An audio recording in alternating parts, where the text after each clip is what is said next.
এর জন্য বেরাদার আপনি আমি সব কিছু করি, আপনার হারাম হালাল কিছু বুঝি নাও এবং কি মজদুরি করি, মাথার গাম পায়ে পর্যন্ত নিয়ে যাই। কেন মুসলমান? একটাই কারণে, শুধুমাত্র আজ খাবো কি, কালকে আজকে খাবো, কালকে কি খাবো, কাল খাবো, পরশু কি খাবো।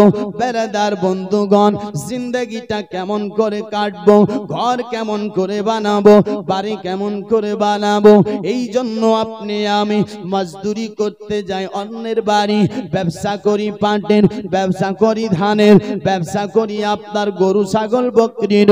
কিন্তু মুসলমান বাবাজি বন্ধুগণ ভাই, আমার আল্লাহ তাবারাক ওয়া তাআলা বলতেছেন কি জানো?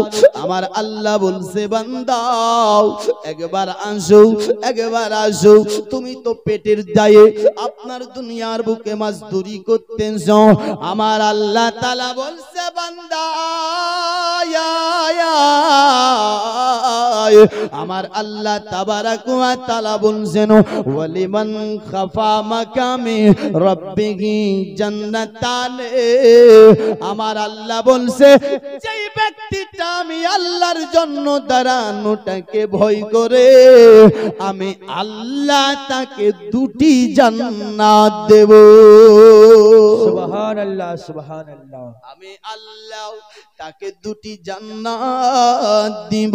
বাবাজি বন্ধুগণ ভাই, আপনি আমি জান্নাতের প্রেমিক নয়, আপনি আমি জান্নাতের পাগল নয়, কিন্তু আসুন ভয় করতে হবে কাকে? জোরে বলবেন কাকে? ভয় করতে হবে আল্লাহকে, এক আল্লাহকে ভয় করতে হবে। আর যে ব্যক্তি আল্লাহর হয়ে যায়, দুনিয়াতে কেউ তার ক্ষতি করতে পারবে না। ভাই পারবে? যে আল্লাহর হয়, যে যাকে আল্লাহ মারবে তাকে কেউ আপনার বাঁচাতে পারবে? কোন ডাক্তারের এরকম ক্ষমতা আছে? নাই, পারবে না।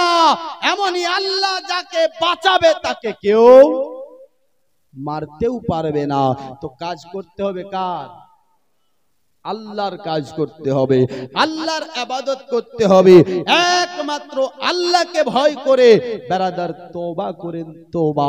দুনিয়াতে সুদের ব্যবসা করেছেন, দুনিয়াতে জেনার আপনার জেনা করেছেন, দুনিয়াতে জরিমির আপনার আল কেটেছেন, দুনিয়ার বুকে গরিবের হক মেরেছেন, দুনিয়ার বুকে অনেক কিছু করেছেন। তওবা করেন। আপনি ভাববেন না শরীর আমার আপনার 40 বছরের, আপনি এটা ভাববেন না। এই শরীরটা আছে, আপনার খুব তাকত আছে, খুব শক্তি আছে, টাকা আছে, পয়সা আছে, এই জন্য আপনি আজ বাহাদুরি দেখাচ্ছেন। কিন্তু এ বাহাদুরি আপনার 40 বছর, 60 বছর, 70 বছর, 80 বছর, তারপর আর আপনার কারিগরি খাটবে না। আপনাকে অন্ধকার কবরে যেতে হবে। যে কবরে সাথী নাই, যে কবরে বাতি নাই, যে কবরে লাইট নাই, যে কবরে দরওয়াজা নাই, ওই কবরে আপনার স্থান। তো এই ঘর, দুনিয়ার ঘরটাকে টাইলস লাগিয়ে কোনো লাভ নাই, দুনিয়ার ঘরের মধ্যে মার্বেল লাগিয়ে কোনো লাভ নাই।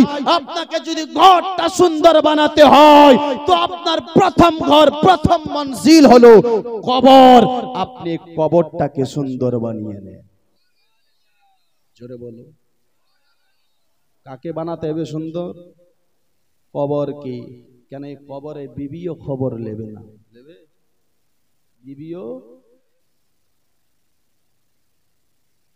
বিবিও খবর নেবে না। বাবাজি বন্ধুগণ ভাই, এখান থেকে বোঝা যায় ভয় করতে হবে এক আল্লাহকে। জোরে বলুন কাকে? আল্লাহকে ভয় করতে হবে। কেন জানেন? আমার আল্লাহ তাআলা বান্দাকে maaf করতে চায়, বান্দাকে ক্ষমা করতে চায়। আমার আল্লাহ তাবারাক ওয়া তাআলা বলতেছে কি জানো? আপনার বেরাদার ও বান্দারা, ভয় করো এক আল্লাহকে। এবং কি আপনার আমার দয়ার নবী, মায়ার নবী মুস্তাফা বলতেছে কি? যে ব্যক্তিটা আল্লাহর ভয়ে কাঁপতেছে, আমার নবী মুস্তাফা বলছেন কামায়াতা হানিত আনিশ শাজারাতি ওয়ারকুহা, যেমন একটি গাছকে হিলিয়ে দিলে গাছের পাতা ঝরে যায়, তেমনি মুসলমান বাজান আল্লাহকে ভয় করা ব্যক্তিটার গুনাহ গাছের পাতার মতো ঝরে যায়, গাছের পাতার মতো ঝরে যায়। এটাই শুধু নয়, আসুন হাদিস শরীফ হযরতে আনাস বিন মালিক রাদিয়াল্লাহু তাআলা আনহু থেকে বর্ণিত, তিনি বলতেছে কি জানো, আমি রাসূলুল্লাহর কাছ থেকে শুনেছি রাসূলে পাক বলতেছেন, কি বলতেছেন, যে আল্লাহ তাআলা বলবে আখিরিজু মিনান নারি মান যাকারানি ইয়াওমান আও কাফানি ফি মাকামিন। আমার আপনার দয়ার নবী মায়ার নবী মুস্তাফা বলতেছে কি, আল্লাহ তাআলা বলবে ওই ব্যক্তিটাকে জাহান্নাম থেকে বার করে দাও, যেই ব্যক্তিটা দুনিয়ার বুকে একবার আমি আল্লাহকে ভয় করেছি, যেই ব্যক্তিটা আমি আল্লাহকে ভয় করেছে ওকে তুমি আপনার জাহান্নাম থেকে বার করে দাও। মুসলমান ভাই আপনি বলবেন এখানে কি জানেন, আমি তো আল্লাহকে ভয় করি, আপনার একবার নয় অনেকবার ভয় করেছি, এটাকে ভয় করা বলা হয় না। আপনি নিজে মুখ দিয়ে বলছেন ভয় করেছে, এটাকে বলে নাও। আপনি ভয় করবেন যেদিন, ভয় করার পরে এক আল্লাহর ইবাদত করতে হবে, নামাজ পড়তে হবে, রমজান মাসে রোজা রাখতে হবে, আপনার বাবা যে সুদের ব্যবসা বন্ধ দিতে হবে, আপনার বারাদার আপনাকে শরাব বন্ধ করতে হবে, গরিব থেকে গরিবের হক মারা থেকে বাঁচতে হবে। কেন মুসলমান, দুনিয়ার বুকে আপনার তবে শরাবের ব্যবসাটা অনেক হয়, বারাদার দুনিয়ার বুকে সুদের ব্যবসাটা অনেক হয় নাকি? তবে আপনার এখানে নাই, আমাদের এদিকে খুব নাই না, আছে আপনাদের এদিকেও আছে, সুবহানাল্লাহ। আমি ভাবছি শুধু আমাদের ওদিকে আছে, বেলাদার বন্ধুগণ। তবে আমাদের ওদিকে আরো জানেন, এই যে মেয়েরা আছে, মায়েরা, এরা আপনার লক্ষ্মীর ভান্ডার পায়। কিসের লক্ষ্মীর ভান্ডার? এই লক্ষ্মীর ভান্ডার পেয়ে এরাও এবার সুদের ব্যবসা শুরু করেছে। আপনাদের করে কি? আপনাদের নাই? চাচা বলছে নাই। সুবহানাল্লাহ। দোস্ত বন্ধুগণ ভাই, আপনারা যদি শুধু খান, আমি বলবো বন্ধ করিন, আপনি আল্লাহর ইবাদতকে আপনার ধরিন।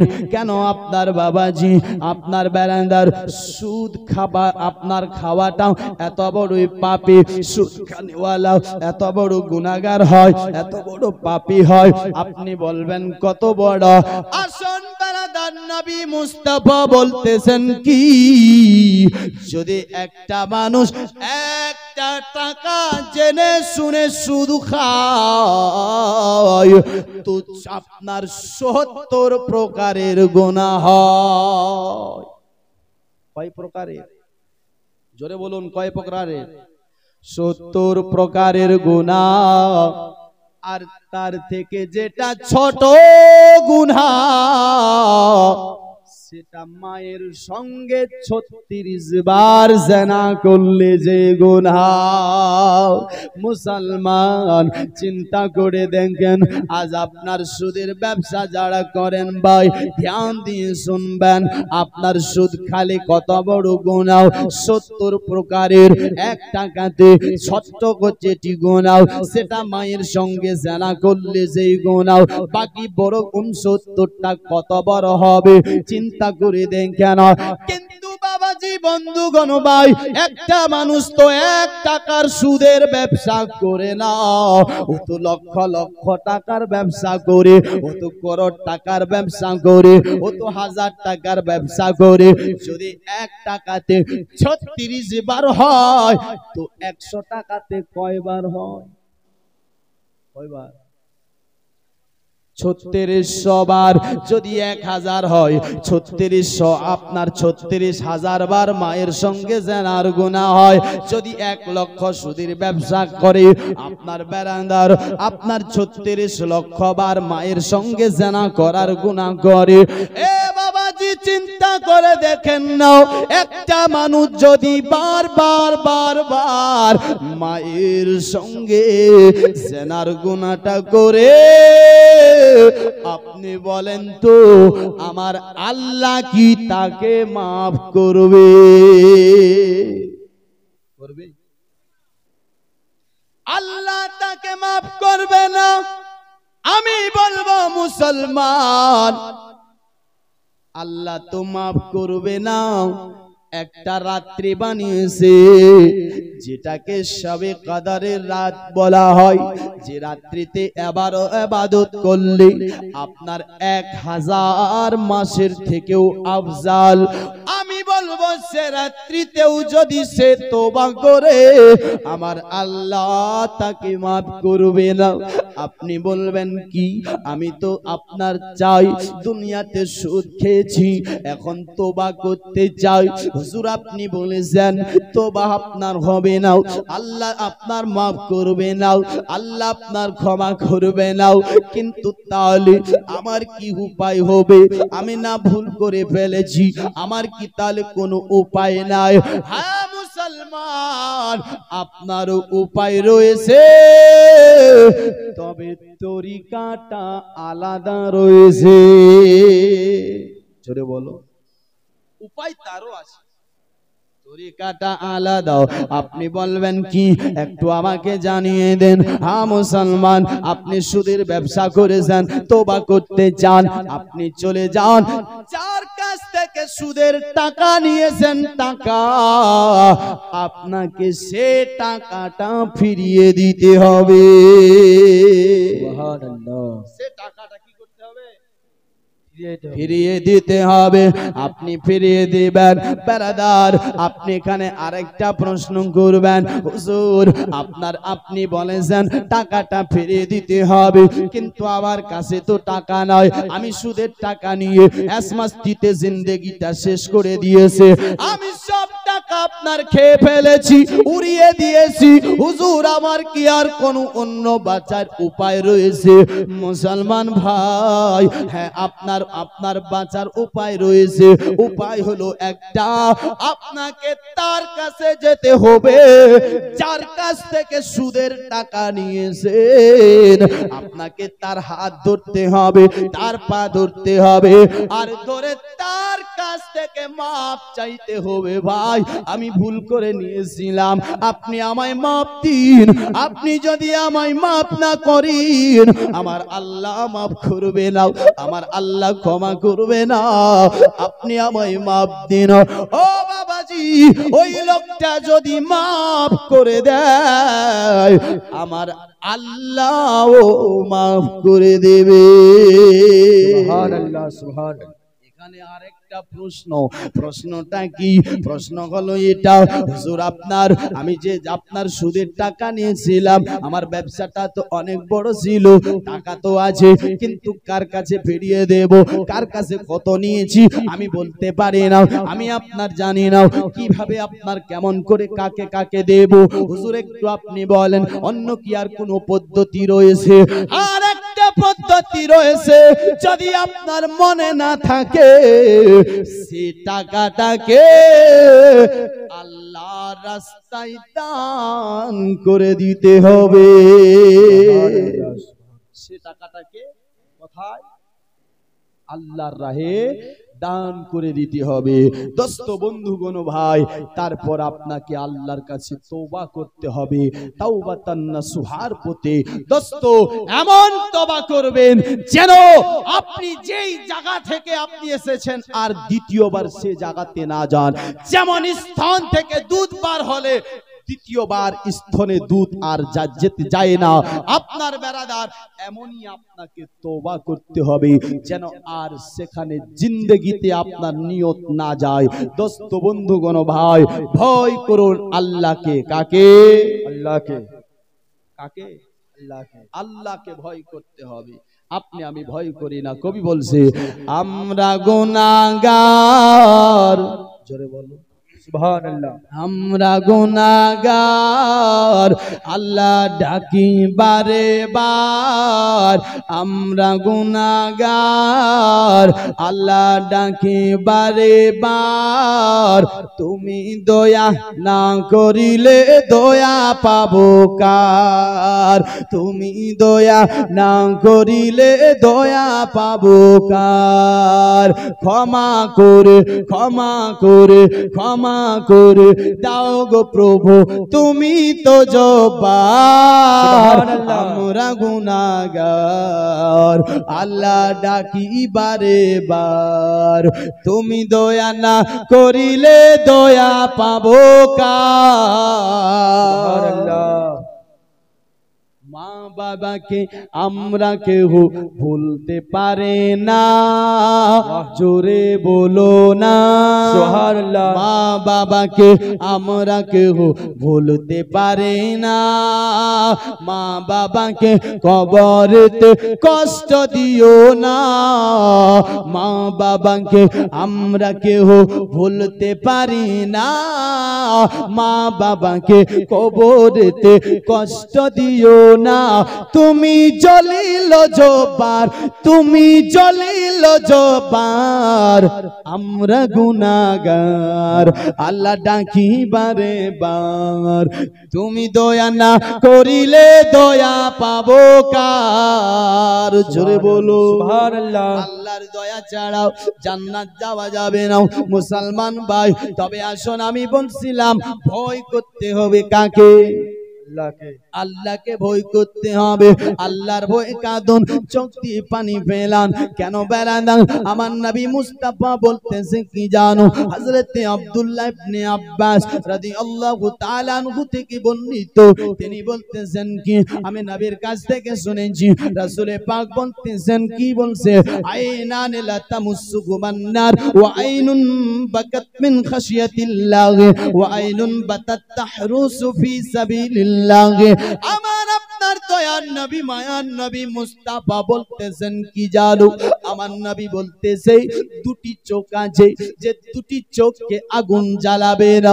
আপনি বলবেন কোনটি? একটা চোখ হবে যেই চোখটা আল্লাহর ভয়ে চোখ দিয়ে পানি ফেলাইছে, আল্লাহর ভয়ে কেঁদেছে, এই চোখটাকে আগুন আপনার জ্বালাবে না, আগুন আপনার জ্বালাবে না। আরেকটা চোখ হবে যেই চোখটা আপনার বাবাজি বন্ধুগণ আল্লাহর রাহে রাত কেটেছে, ওই চোখটাকে জ্বালাবে না। এই দুটি চোখকে আগুন জ্বালাবে না। কিন্তু আপনি আমি কোথায় রাত কাটি গো, কোথায় আপনার টাইম কাটি, কোথায় সময় কাটি? যেখানে শরাবের আড্ডা সেখানে রাত কাটি, যেখানে সুদের ব্যবসা সেখানে রাত কাটি, যেখানে মেলা সেখানে রাত কাটি, যেখানে বাজার সেখানে রাত কাটি। আপনার বাবাজি বন্ধুগণ ভাই, আপনি আমি এমএলএর পিছনে আপনার রাত কাটি, আপনি আমি রাত কাটি কোথায়? আপনার মেম্বার প্রধানের মিছিলে আপনি আমি রাত কাটি, আপনার টাকাওয়ালার পিছে পিছে আপনি আমি রাত কাটি। যার কাছে অর্থ আছে গো, কেন রাত কাটি? তার কাছে গেলে কিছু পাওয়া যাবে, তার কাছে গেলে হয়তো বাড়িতে একটা চাকরি পাবো, এমএলএর পিছে ঘুরলে আমার বাড়িতে একটা ঘর পাবো, এমএলএর পিছে ঘুরলে আপনার আমার বাড়িতে হয়তো একটা টিউবওয়েল দিতে পারে, মোটর দিতে পারে। মুসলমান ভাই, আমি আপনাকে বলতে চাই, আপনি এদের পিছে পিছে ঘুরে নিজের ঈমানটাকে নষ্ট করবেন না। মুসলমান, আপনি এক আল্লাহর রাহে চলে আসেন। আমার আল্লাহ বলছে, ও বান্দারে, ও আমার বান্দি, তোমরা তো দুনিয়ার বুকে এমএলএর পিছে পিছে ঘুরছো, আপনার মেম্বার প্রধানের পিছে পিছে ঘুরছো, টাকাওয়ালা দৌলতওয়ালার পিছে পিছে ঘুরতেছো। কেন ঘুরছো? আপনার দুনিয়ার আশায়, দুনিয়ার আশায়, দুনিয়ার আশায় এদের পিছে আপনার ঘুরতে পারলে আপনার কিছু টাকা পাওয়া যাবে, কিছু পয়সা পাওয়া যাবে। দৌলতের আশায় তুমি এদের পিছে পিছে ঘুরছো। আমার আল্লাহ বলছে, একবার তুই ফিরে আয়, একবার তুই আমার কাছে আয়, একবার তুই আমার কাছে আয়। আমার আল্লাহ বলছেন, ফাদখুলি ফি ইবাদি ওয়াদখুলি জান্নাতি। বান্দা তুই আমার কাছে আয়, আমি আল্লাহর ইবাদত কর। আমি আল্লাহ তোকে টাকা দেব না, পয়সা দেব না, আমি আল্লাহ তোকে জান্নাত দিয়ে দেব। সুবহানাল্লাহ, বেশক। কি দেবে? জান্নাত। আপনি জান্নাতের পাগল না দুনিয়ার পাগল? কার পাগল? জান্নাতের পাগল। যদি জান্নাতের পাগল হন, আপনার মসজিদ বানিয়েছেন 1 কোটি টাকা দিয়ে, মসজিদ খালি রাখবেন না ভাই। যদি মসজিদ খালি রাখেন, আপনার মসজিদ আপনি 1 কোটি টাকা দিয়ে বানিয়েছেন, 10,000 টাকা দিয়েছেন, কেউ 50,000 দিয়েছেন, কেউ 20,000 দিয়েছেন, আর আপনি নামাজে যাবেন না। একদিন এ মসজিদের দেওয়ার আপনার কাছে আপনার জন্য আপনার গাওয়া দিবে আর বলবে, আল্লাহ আমাকে তো সুন্দর করে বানিয়েছে, এক ওয়াক্তের নামাজ পড়েনি। মসজিদের দেওয়ার আপনাকে গাওয়া দেবে। আল্লাহকে বলবে, আল্লাহ এ বান্দাটা কষ্ট করে টাকা দিয়েছিল, নামাজ পড়েনি। জালসা যদি 10 বছর না করেন গুনাহ হবে? বলেন না, গুনাহ হবে না। যদি 20 বছর না করেন তারপরও গুনাহ হবে না। 100 বছরও যদি না করেন তারপরেও গুনাহ হবে না। এক ওয়াক্ত নামাজকে ছেড়ে দিলেই গুনাহ। কত বড় গুনাহ বলবো? একটা মানুষ যদি এক ওয়াক্তের নামাজকে ছেড়ে দেয়, এই নামাজকে, তার পা ভালো, হাত ভালো, শরীর ভালো, সব ভালোর পরও নামাজকে ছেড়ে দিল, এই নামাজকে ছেড়ে দেওয়াতে একজন জানি আর কাতিলের থেকে বড় পাপী। কার থেকে? জানি আর কাতিলের থেকে বড় পাপী, গুনাহগার। আপনি বলবেন কেমন করে? একটুখানি বলেন, একটুখানি জানান। আসুন মুসলমান, আমি আপনাদের বলতেছি, আপনাদের একটু জানাই। নবী মুসার জামানার ঘটনা, আপনার বনি ইসরাইলের জামানার ঘটনা। আপনার বেরাদার একটা মেয়ে ছিল, সেই মেয়েটা আপনার জিনা করেছিল, পেটে বাচ্চা ধরেছিল, যেটা জারুর সন্তান। পেটে বাচ্চা ধরার পরে আবার ও বাচ্চাটাকে জন্ম দিয়েছে। ও বাচ্চাটা দুনিয়ার বুকে এসেছে। দুনিয়ার বুকে আসার পরে বাবাজি মেয়েটা আবার ও বাচ্চাটাকে কতল করে দিয়েছে, বাচ্চাটাকে মেরে দিয়েছে। দেওয়ার পরে চিন্তা করতে লাগলো, আমি তো ভুল করেছি, আমি তো পাপ করেছি, আমি তো গুনাহ করেছি, না আমাকে মাপ চাইতে হবে, আল্লাহর ইবাদত করতে হবে, আল্লাহকে রাজি করতে হবে, আল্লাহর কাছে আপনার তওবা করতে হবে, তবে আল্লাহ কি আমায় মাফ করবে, আমার আল্লাহ কি আমায় ক্ষমা করবে। আপনার মেয়েটা চলে গেলেন নবী মুসার কাছে। যাওয়ার পর আরজি জানাচ্ছে, হুজুর হুজুর আপনি তো আল্লাহর কালিম, আপনি তো আল্লাহর পয়গম্বর, আপনি তো নবী মুসা, আপনি তো কুহে তুর পারে যান। হুজুর আপনাকে আমি একটা কথা বলতে চাই, আমি এমন পাপ করেছি, এমন গুনাহ করেছি, যার সন্তান জন্ম দিয়ে আবার তাকে মেরে দিয়েছি, হুজুর আমার কি মাফ হবে? হুজুর আপনি তো আল্লাহর পয়গম্বর, আল্লাহর সাথে ডাইরেক্ট কথা বলেন, আপনি কুহে তুর পাহাড়ে গিয়ে আমার জন্য একটু আরজি জানাবেন, আমার জন্য একটু কথা বলবেন, আমার জন্য সুপারিশ করবেন, আমার আল্লাহ যেন আমায় মাফ করে দেয়, আমার আল্লাহ যেন আমায় ক্ষমা করে দেয়। এ বাবাজি মুসা নবী শোনার পড়ে গো, মুসা নবী বলতেছে, মেয়েটাও তুমি এত বড় পাপী, এত বড় গুনাহগার, তোমাকে মাফ করবে না, তুমি এখান থেকে চলে যাও, নালে যে জায়গায় দাঁড়িয়ে রয়েছো আল্লাহ এই জায়গায় আপনার আগ লাগিয়ে দিতে পারে, এই জায়গায় জালজালা চলে আসতে পারে, চলে যাও, চলে যাও, পালিয়ে যাও। মেয়েটা আপনার বেরাদার নবী মুসার কথা শুনে আপনার শর্মিন্দা হয়ে সেখান থেকে পালিয়ে গেল, সেখান থেকে চলে গেল। যখন আপনার চলে যায়, আপনার এমনি সময় আল্লাহর তরফ থেকে গো হযরতে জিবরিল আমিন চলে আসে। আসার পর বলছেন, নবী মুসা ওগো আল্লাহর পয়গম্বর, আপনি যে মেয়েটাকে তাড়িয়ে দিলেন তার কারণটা কি? উনি তো তওবা করতে করতে এসেছিল, বলছে হুজুর ওগো আল্লাহর ফেরেশতা জিবরিল আমিন, আপনার যে তওবা করতে এসেছিল উনি এত বড় গুনাহগার, এত গুনাহ করেছে, এত বড় পাপী করেছে, আল্লাহ তাকে maaf করবে না, আল্লাহ তাকে ক্ষমা করবে না। আপনার বাবাজি বন্ধুগণ ভাই, নবী মুসাকে জিবরিল আমিন বলতেছে ওগো আল্লাহর পয়গম্বর মুসা, আপনি কি সে মেয়েটার থেকে বড় গুনাহগারকে দেখেছেন? বলছে না হুজুর না, আমি তার থেকে বড় গুনাহগারকে দেখিনি, তার থেকে বড় পাপীকে দেখিনি। এর থেকে কি বড় গুনাহগার আরো হতে পারে, যিনি আপনার বাচ্চা জন্ম দিয়ে আবার বাচ্চাটাকে কতল করতে পারে, এর থেকে বড় গুনাহগার হতে পারে না।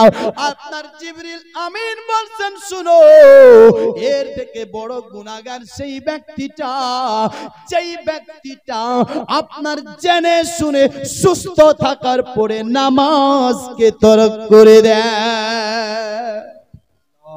ও মেয়েটা, ওই লোকটা একজন জানি আর কাতিলের থেকেও বড় গুনাহগার। আল্লাহু আকবার। চিন্তা করে দেখুন, আপনি আমি কত নামাজ ছেড়ে দিয়েছি, কত নামাজকে আপনার ছেড়ে দিয়েছি। মুসলমান, আপনাকে আল্লাহ আপনার করে খাওয়ার জন্য দুটা হাত দিয়েছে, দুটা আপনার পা চলার জন্য দিয়েছে, দেখার জন্য দুটা চোখ দিয়েছে, আপনার শুনবার জন্য নাক দিয়েছে, আপনার শোনার জন্য দুটা কান দিয়েছে, বলার জন্য জবান দিয়েছে, সমস্ত শরীরটাতে তাকত দিয়েছে, শক্তি দিয়েছে। আপনার এত বড় আল্লাহর নিয়ামত পাওয়ার পরেও আজ নামাজকে ছেড়ে দিচ্ছেন, আপনার নামাজ পড়ছেন না। মুসলমান, আমি আপনাকে বলবো, আপনি জালসা সাজাচ্ছেন, এই জালসার সাথে সাথে নামাজটাও পড়েন, আল্লাহর ইবাদতও করেন, না হলে বেরাদার একজন বেনামাজি যখন মরে যাবে আরো কবরে কোন সাজা হবে। একটা বেনামাজি যদি মরে যায়, কবরে যাওয়ার পর তার কবরে একটা নয়, দুটা নয়, 99টা সাপ দেবে। কয়টা? 99টা সাপ। আল্লাহু আকবার। যে মানুষ বাড়িতে ঘুমায়, বিছানাতে আরামের বিছানায়, বেরাদার একটা যদি মশা যদি ভ্যান ভ্যান করে আওয়াজ করে তো ঘুম আসে না।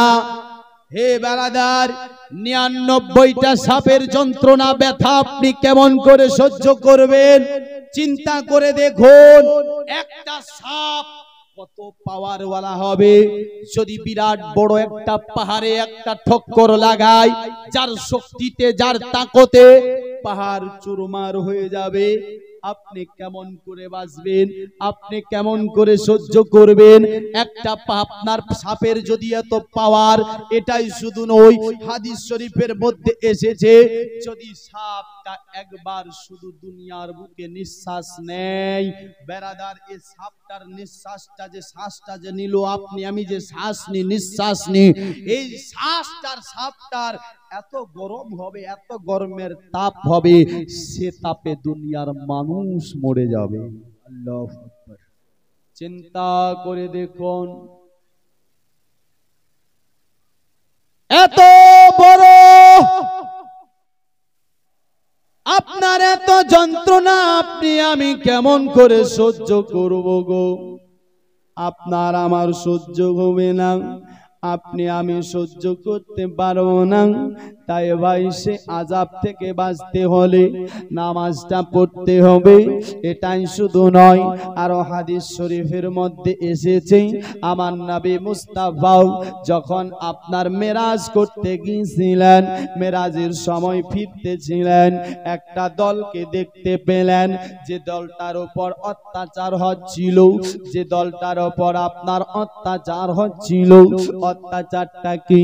মাথার উপর যেন আপনার বড় বড় হাতুড়ি দিয়ে মারে, মাথাটা ফেটে যায়, আবার মাথার মগজ যেন বার হয়ে যায়। মাথার মগজ যখন বার হয়ে যায়, আপনার আবার মাথাটা ঠিক করানো হয়। এ মুসলমান ভাই, আপনার এ লোক শুধু চিৎকার চিৎকার করছে, কান্না করছে, তাদের চিৎকার কেউ শুনে নাও, তাদের চিৎকার কেউ শুনতে চায় না। মুসলমান ভাই, আমার নবী মুস্তাফা জিবরিল আমিনকে বলছে, জিবরিল ব্যাপারটা কি বলো, এরা কারা, এরা এমন দুনিয়ার বুকে কি পাপ করেছে, দুনিয়ার বুকে এমন কি গুনাহ করেছে যার জন্য এদেরকে শাস্তি দেয়, যার জন্য এদেরকে কষ্ট দেয়। বাবাজি, জিবরিল আমিন বলছেন, নবী গো, ইয়া রাসূলুল্লাহ, এরা আপনার কে জানেন? এরা হলো সেই ব্যক্তি যারা দুনিয়ার বুকে আপনার সুস্তি করেছে নামাজের মধ্যে। অগনবী, এ নামাজে সুস্তি করা ব্যক্তিটাকে আল্লাহ তাআলা এ সাজা দেবে। বলছে কখন থেকে কখন পর্যন্ত এই সাজাটা থাকবে? জিবরিল আমিন বলতেছেন, নবী গো, ইয়া রাসূলুল্লাহ, ইয়া হাবিবাল্লাহ, এই সাজাটা তখন পর্যন্ত চলবে মরার পর থেকে শুরু কিয়ামত পর্যন্ত এমনই সাজা হবে। আবার হাসরের পর, কঠিন হিসাবের পর আবার তার ঠিকানা জাহান্নাম হবে। মুসলমান, চিন্তা করে দেখুন, আপনি কি চান মরার পর আপনার কবর এমনই হোক? আপনি কি চান যে মরার পর আপনাকে সাজাটা দেওয়া হোক? ও মুসলমান, কেউ চায় না এমন সাজা কবরে হোক। সবাই চায় কবরটা আলোকিত রোশনিওয়ালা হোক, সবাই চায় কবর আমার সুন্দর হোক। বেরাদার, কবর যদি সুন্দর করতে চান গো, তো আপনি নামাজ পড়েন, নিজের নফসের সঙ্গে জিহাদ করে। কার সাথে? এই নফসের সঙ্গে। কেন আমার আপনার দয়ার নবী, মায়ার নবী মুস্তাফা বলতেছে, জিহাদ হলো দুই প্রকারের। কয় প্রকার? দুই প্রকার। দুই প্রকারের। সাহাবারা বলছেন, নবী গো, ফিদাকা বিউম্মি, ওগো দরদি, ওগো নবী মুস্তাফা, আমরা তো জানি এক প্রকারের জিহাদ, একটাই জিহাদ যে আপনার ইসলামের খাতিরে জান দেয়, যে ইসলামের খাতিরে শহীদ হয়। ওগো নবী, এটা একটা জিহাদ, কিন্তু আরেকটা যে জিহাদ রয়েছে আমরা তো সেটা জানি না। আমার আপনার দয়ার নবী, মায়ার নবী মুস্তাফা বলছে, শুনো, এর থেকে যেটা বড় জিহাদ, যেই ব্যক্তিটা নিজের নফসের সঙ্গে জিহাদ করে, সুবহানাল্লাহ, সে নিজের নফসের সঙ্গে জিহাদ করে, ওটাই হলো শহীদের থেকেও বড় জিহাদ। জোরে বলো সুবহানাল্লাহ। ইসলামের খাতিরে জান দেওয়ার থেকে এ নফসের সঙ্গে জিহাদ করাটা বেশি বড় জিহাদ। দোস্ত, বেরাদার, বন্ধুগণ, ভাই, দুনিয়া নিয়ে ভাগবেন না। এই দুনিয়া না হলে একদিন জাহান্নামে নিয়ে যাবে। কোথায় নিয়ে যাবে? জাহান্নামে। আপনি বলবেন দুনিয়া কেমন করে নিয়ে যাবে? আপনি আপনার শেষ হয়ে যাবেন, দুনিয়াটাও শেষ হয়ে যাবে। দুনিয়াটাকে আপনার ছোট্ট বানিয়ে দেবে, আর দুনিয়াটাকে বলবে, ওরে দুনিয়া, তুই তো জাহান্নামী, তোর উপর জেনা হয়েছে, তোর উপর শরাব পান করেছে, তোর উপর অনেক কাজ করেছে, যার কারণ তুই জাহান্নামে যাবে। দুনিয়া বলবে, আল্লাহ, আমি একাই যাব, এটা হতে পারে না। কাকে নিয়ে যাবে বলো? বলবে, আল্লাহ, আমি দুনিয়া আপনার চাই, আমার সঙ্গীদেরকে নিয়ে যাব। তোমার সঙ্গী কে আছে একবার বলো তো? দুনিয়া বলবে, আল্লাহ, যে আপনার দুনিয়ার বুকে শরাব পান করেছিল, ও তো আমাকে ভালোবেসে করেছিল, তাই ও তো আমার বন্ধু, আমি সারাবিকে সঙ্গে নিয়ে যাব। আমার আল্লাহ বলবে ঠিক আছে, আর কাকে নেবে? জেনাখোরকে নেব, জেনাকারীকে নেব, আর কাকে নেবে? আপনার সারাবিকে নেব, আর কাকে নেবে? আমি জমির আলকাটাকে নেব, আর কাকে নেবে? গরিবের সঙ্গে অত্যাচার করনেওয়ালাকে নেব, আর কাকে নেবে? বলবে আল্লাহ শুধু খানেওয়ালাকে নেব, আর কাকে নেবে? আমার আল্লাহ তাবারাক ওয়া তাআলা বলবে যে তোমার দুনিয়াকে, তুমি দুনিয়াকে যে যে তোমাকে ভালোবেসেছিল, তোমার সে তারা সঙ্গী, তুমি তাদেরকে নিয়ে নাও, জাহান্নামে যেতে হবে। এই দুনিয়া একদিন জাহান্নামে নিয়ে যাবে গো। তাই মুসলমান বলতে চাই, এই দুনিয়ার পাগল হবেন না, দুনিয়ার প্রেমিক হবেন না। আজ আপনাকে একটু গরম লাগে, আপনি সহ্য করতে পারেন না, আপনার গরমের তাপ লাগে, সহ্য হয় না, পাঙ্খা লাগান, এসি লাগান, কিন্তু মুসলমান ভাই ও বাবাজি, আমি আপনাকে বলতে চাই বেরাদার, একটু গরমের জন্য আপনার সহ্য হয় না, কিন্তু সেই দিন আপনার বেরাদার হাসরের ময়দানে আপনার আপনার সূর্যটা, আপনার বেরাদার একদিন আপনার কিয়ামতের দিন সূর্যটা 1.5 হাত উপরে আসবে, সবাই নফসে নফসের আলমে থাকবে, আপনার জমিটা তাম্বা হয়ে যাবে, কারো আপনার বাবাজি হাঁটু পর্যন্ত ঘাম হবে, কারো কোমর পর্যন্ত, কারো আপনার বুক পর্যন্ত, কেউ হাবুডাবু করতে থাকবে। ও মুসলমান, 1.5 হাত উপরে সূর্যটা থাকলে আপনি কেমন করে বাঁচবেন বলেন? আপনি আমি বাঁচতে পারবো না। 1.5 হাত উপরে সূর্য, তবে আজকে একটা সূর্য, সেদিন এই সূর্যটার মুখ হবে টোটালে 12টা। আপনি কোথায় যাবেন? আপনার 12টা বেঁচে যাবে। আপনার এই ঘামটা যে হবে, আপনার যদি একটা মাছকে ছেড়ে দেওয়া হয়, সঙ্গে সঙ্গে জ্বলে আপনার আংরা হয়ে যাবে। আপনি কোথায় যাবেন? আপনি কার কাছে যাবেন গো? আপনি কারো কাছে যেতে পারবেন না, কেউ আপনাকে বাঁচাবে না। তাহলে বাঁচাবে কে? বাঁচবো কেমন করে? মুসলমান, এই সূর্যের তাপ থেকে কিভাবে বাঁচা যাবে? আমি আল্লাহর কসম খেয়ে বলতেছি, মুসলমান, যদি সেই সূর্যের তাপ থেকে বাঁচতে চান, আপনি দুনিয়ার বুক থেকে এ নফসটার সঙ্গে জিহাদ করে রাসূলুল্লাহর মুহাব্বত নিয়ে আপনি 5 ওয়াক্তের নামাজ সঙ্গে করে নিয়ে যান, দেখবেন কেউ সে সূর্যের ছায়া থেকে বাঁচাতে পারে না, সূর্যের তাপ থেকে বাঁচাতে পারে না, কিন্তু দেখবেন ওই দিন আপনার এই 5 ওয়াক্ত নামাজ সে সূর্যটার ছায়া বনে যাবে।